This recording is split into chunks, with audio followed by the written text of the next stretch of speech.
populares efetivos. Mas, evidentemente, que a interinidade sempre deixava uma certa preocupação, do tipo até onde podemos ir, até onde não devemos ir. O fato é que nós fomos longe, mas fomos longe depois de muita meditação sobre todos os temas que nos chegaram à mesa, tanto a minha como a de todos vocês. Eu já disse numa reunião mais privada que nós devemos muito à ação que vocês tiveram. Disse que a minha fórmula de governar é por meio da descentralização da ação, sem embargo da centralização das decisões. Tanto isto é verdade que ao longo desse período todos os ministros iam agindo por conta própria, mas despachavam comigo, ou em grupo ou individualmente, para dizer aquilo que estava sendo feito. E tudo foi muito bem feito, tão bem feito que eu penso que isto resultou, digamos assim, na efetivação de todos, na minha e na dos senhores ministros, né? Agora, entretanto, dizia eu, nós inauguramos uma nova fase, uma fase em que nós temos um horizonte de 2 anos e 4 meses. 2 anos e 4 meses em que, a partir de hoje, a cobrança será muito maior em relação ao governo. E espera-se que nesses 2 anos e 4 meses nós façamos aquilo que temos alardeado, ou seja, colocar o Brasil nos trilhos. Colocar o Brasil nos trilhos significa colocá-lo em todas as áreas. Não basta que o presidente da República centralize as decisões e determine qual seja a forma de execução.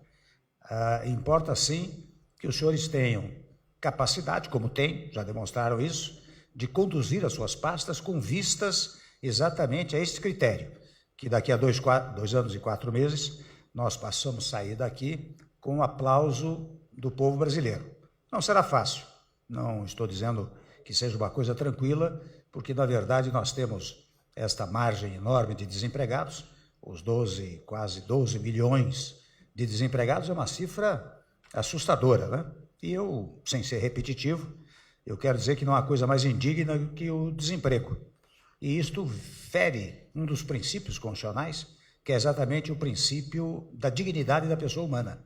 Então, quando nós pensamos em gerar emprego, que é o primeiro tema que deve ser levado em conta nas nossas preocupações administrativas e legislativas, é exato e precisamente para cumprir este preceito constitucional. Quando há um certo amargor das pessoas, e isso nós vemos nas ruas, é exato e precisamente em função do desemprego. Ora bem, no instante que nós e a nossa política começar a gerar emprego, isto vai tirando o amargor. Eu quero, portanto, que os senhores se dediquem com muito afinco e, mais uma vez, repetindo, tendo este horizonte de 2 anos e 4 meses pela frente. Por outro lado, eu também quero pedir a todos que nos respectivos ministérios criem um grupo para desburocratizar as medidas que, no geral, são tomadas pelo Ministério. Até há pouco tempo, no Ministério do Trabalho, né? Na Agricultura, o ministro Balairo Bage apresentou um plano, depois de que um grupo trabalhou, reduzindo as dificuldades burocráticas em 63 pontos determinados. Eu até pensava criar um órgão determinado para cuidar exclusivamente disso, mas acho que nada melhor do que os próprios ministros que estão no dia a dia, no cotidiano, né, possam examinar quais são as dificuldades lá existentes e possam superá-las. A partir daí, eu até sugiro, como nós temos que, de alguma maneira, aqui sim, centralizar a decisão, ou melhor, o conhecimento desses atos desburocratizantes, eu sugiro que isto seja trazido aqui para o Palácio, para a Casa Civil, possivelmente. Nós vamos aquilatando, avaliando em conjunto estas medidas, para que, num dado momento, nós possamos anunciar ao país globalmente quais são todas as fórmulas desburocratizantes, ou então parceladamente. Ministro do Trabalho esteve comigo há poucos dias, trazendo também uma série de medidas, digamos, desburocratizantes e, no caso dele, pacificadoras da relação empregado-empregador. Isto que nós precisamos levar adiante. Por outro lado, os senhores todos aqui representam vários partidos políticos, né? Então é importante que também nos respectivos partidos os senhores tenham um trabalho muito intenso, porque é fundamental que junto aos seus colegas dos partidos políticos preguem a necessidade das reformas urgentes que o Brasil precisa, e não são muitas. Quando eu digo urgentes, eu vou dizer o óbvio, né? Repetir que a reforma no teto constitucional, por exemplo, o teto de gastos, é uma coisa fundamental para o país. Às vezes mal compreendido. Ainda ontem, dizia o ministro Padilha, e recebi aqui cerca de 30 deputados da bancada do PMDB, e eu dizia que nós vamos reunir as bancadas uma a uma e vamos às respectivas bancadas. Eu próprio comparecerei, naturalmente com os técnicos encarregados de esclarecer dúvidas, para que possamos sensibilizá-los a fim de fazer essas aprovações. Primeiro a do teto, depois a da Previdência, para dizer mais uma trivialidade. Vocês sabem que isso nós devemos divulgar, e até devo dizer, eu já pedi ao setor de comunicação aqui, que faça uma espécie de publicidade da necessidade da reforma da Previdência, porque essas coisas divulgadas na televisão, no rádio, nas revistas, nos jornais, vão esclarecendo a população. Ou seja, não queremos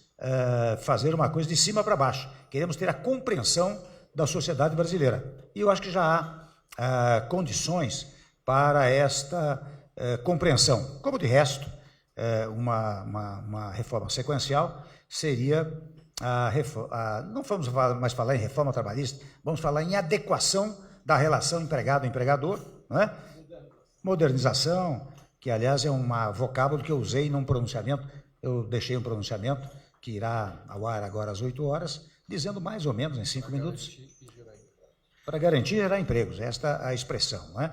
Então, nós precisamos que os senhores, junto aos seus partidos, eu proponho que façam reuniões de bancada ou compareçam à reunião de bancada para dizer da importância, porque nós somos uma coletividade partidária, não é um partido único que está no poder, em primeiro lugar. Em segundo lugar, não é um partido que está no poder e que despreza os demais, ao contrário, é um partido que está no poder e preza os demais partidos. E por isso quero que todos participem das políticas públicas do nosso país. O que mais se dizia no passado, e era extremamente desagradável, é que os partidos aliados não participavam da formulação das políticas governamentais. Isto eu não quero que aconteça no nosso governo. Como de resto, por mais que muitas vezes nós possamos, enfim, ter muito trabalho junto ao Poder Legislativo, eu quero que haja uma conexão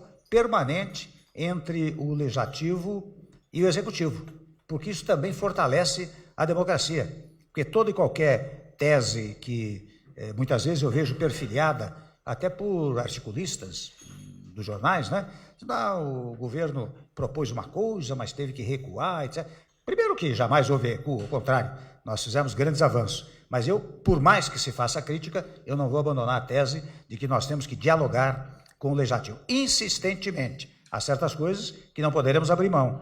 Então, nós temos que insistir junto às bancadas, e eu o farei pessoalmente, né, para que nós possamos ter a aprovação dessas matérias, pelo menos o teto ainda neste ano. E eu acho que há condições para isso. Nós temos tido o apoio extraordinário do Congresso Nacional. Ainda ontem nós votamos medidas provisórias lá na Câmara, acabamos de votar aquela lei complementar referentemente à repactuação da dívida com os estados, onde também se fixou um teto de gastos para os estados, mas nós temos tido uma extraordinária colaboração do Congresso Nacional. Mas o que eu peço, em palavras finais, né, é que também cada um cuide da sua área, né, que cada um cuide com afinco da sua área e se manifeste, dá entrevistas sobre sua área, né, porque quando você fala sobre a sua área, você está divulgando o governo. Eu não tenho nenhum impedimento. Há governos que não gostam que os ministros se manifestem. Eu, ao contrário, eu acho que cada um aqui é um conjunto de pessoas que formam uma grei administrativa, né? De modo que, quando os senhores se manifestam, sempre é para prestigiar o governo. Evidentemente, também peço essa gentileza, que também revelem que isto é um ato do governo tal, né? É preciso enfatizar esse aspecto, porque senão parece que é uma coisa isolada, né? O ministro tomou uma medida por conta própria, o ministro tomou uma medida em face do conjunto governativo, que se inicia pela presidência da República, né? Então, é importante que nós todos façamos isto e com isto, possamos ter sucesso daqui a 2 anos e 4 meses, precisamente isso, né? E também, a partir de hoje, eu peço a gentileza, se indagados a respeito da viagem, divulguem, né, que nós estamos viajando precisamente para revelar aos olhos do mundo que nós temos estabilidade política e segurança jurídica. Isso é importante. E não estamos viajando a passeio. Como se fosse para passear, ninguém passaria 66 horas no avião para passar 48 horas na China, não é? Então, mas nessas 48 horas, 50 horas que nós vamos ficar lá, nós vamos ter, eu tenho bilateral. Primeiro, estou sendo gentilmente recebido, por provocação dele, pelo presidente da China, logo no dia 2, às 16h50. Então, preciso chegar a tempo lá, não é?